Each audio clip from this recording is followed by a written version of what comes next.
Let us imagine for a moment a crowd, a street filled with people, each one walking in a different direction, a mother with her children, someone rushing because they are late for work, a shopkeeper opening his store, a worker waiting to receive his wages, someone who has lost something and is desperately searching for it, another person who has just found something that does not belong to him, someone building his home, someone arguing to his family, someone who has plenty, and someone who barely has enough. Each person is living his or her own story. Each has his or her own needs, desires, difficulties, and choices. And yet, in the middle of all this multitude, there is something that connects them: the Torah.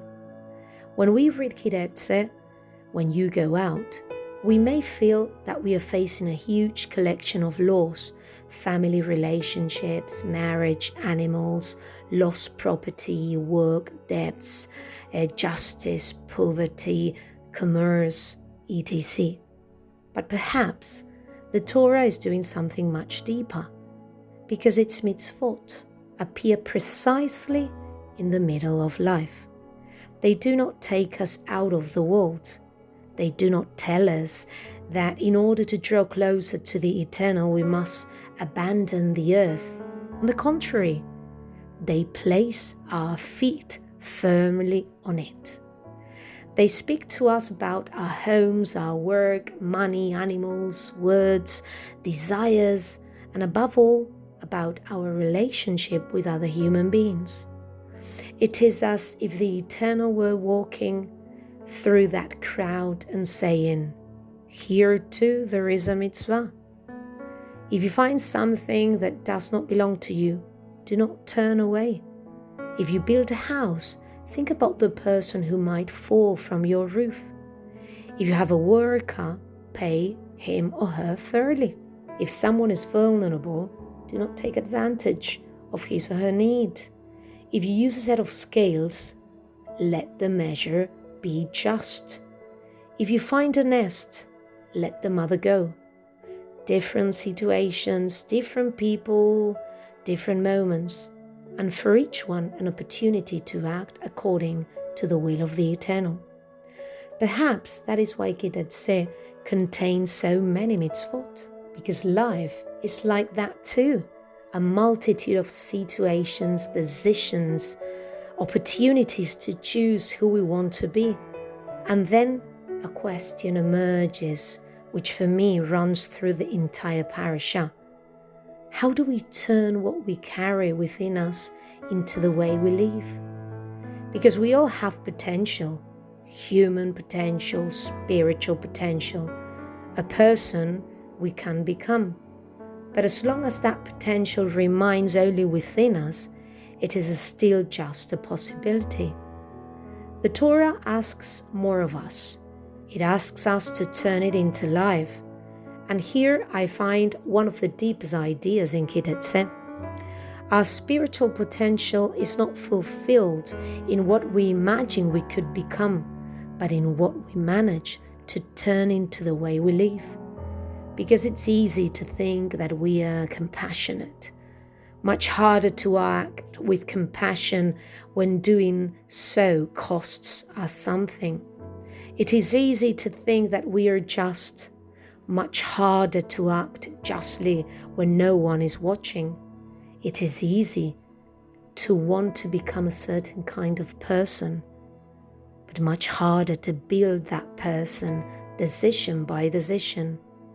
And then we encounter a seemingly small scene. A person is walking through the countryside. They find a nest. There is a mother and her young, and the Torah establishes a mitzvah. If he or they want to take the young, they must let the mother go. Why? Why stop at something so small? Why should such an ordinary scene become a mitzvah? And the Torah adds some surprising words. so that it may go well with you and you may have long life. The sages pause precisely here. In the Mishnah, in Kirushim, we find a comparison between this mitzvah and another of enormous importance, honoring one's parents. Both are accompanied by the same promise of longevity, and then a profound teaching emerges. We tend to measure the importance of an action by its size, its difficulty, or its visible consequences. But the Torah teaches us that even a small action can have an enormous spiritual dimension. Rashi brings the teaching of the sages. If such a simple mitzvah receives such a great reward, how much more should we value those mitzvot that require effort and sacrifice? But Ramban takes us deeper still. Mitzvot are not only meant to produce certain actions, they are also meant to shape us, to refine us, to work upon our character, to distance us from cruelty and develop sensitivity and compassion within us. And here something fundamental emerges. The mitzvah transforms two things at the same time. It transforms what we do outside ourselves, but it also transforms who we are within ourselves.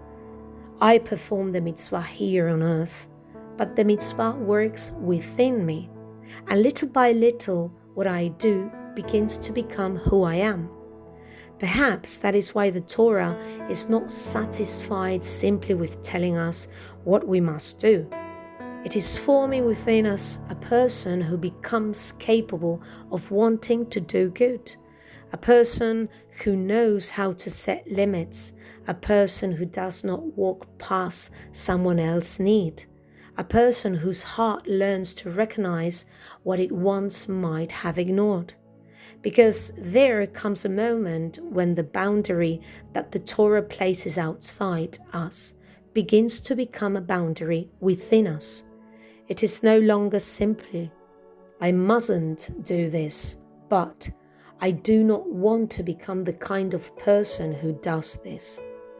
And that is where a much deeper transformation begins, because spirituality should not remain locked inside us. What we build within ourselves should be something that another person can experience through the way we treat them. Our spiritual potential should be visible in our hands, in our words, in our honesty, in our ability to stop ourselves, in what we return, in what we choose to give up, in how we use our power, in how we treat those who have less power than we do, in what we do when no one is watching. That is why I believe the mitzvot of Tetzé have something in common. They all bring us back to the earth.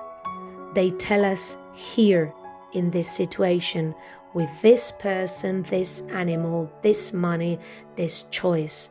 Here is where you must decide who you are. And perhaps this is the connection we so often seek between the earthly and the spiritual. It is not about thinking of the eternal as something distant, separate from our everyday lives. It is about understanding that our connection with Him must be able to become real within our concrete existence. The mitzvot are fulfilled here, with our feet firmly on the ground. But fulfilling them has a dimension that goes beyond the physical act itself. An action performed in this world can become an expression of our relationship with the eternal. That is why we do not need to abandon the earth in order to find the spiritual. We need to make the way we walk upon the earth express what the eternal wants us to become. The mitzvah is the bridge. The spiritual becomes action. Action shapes character. Character transforms the way we relate to others. And what we build within ourselves can then be experienced by another person. Perhaps that is why my father used to say that we should always keep our feet on the ground so that spirituality would never carry us too far away from reality. Today I understand those words a bit different, not as an invitation to look towards some distant place, but as an invitation to keep two dimensions of our existence together. Our feet on the ground, because this is where we live, where we choose, and where we fulfill the mitzvot. And a living spiritual dimension, because it reminds us where we want to walk and who we are called to become.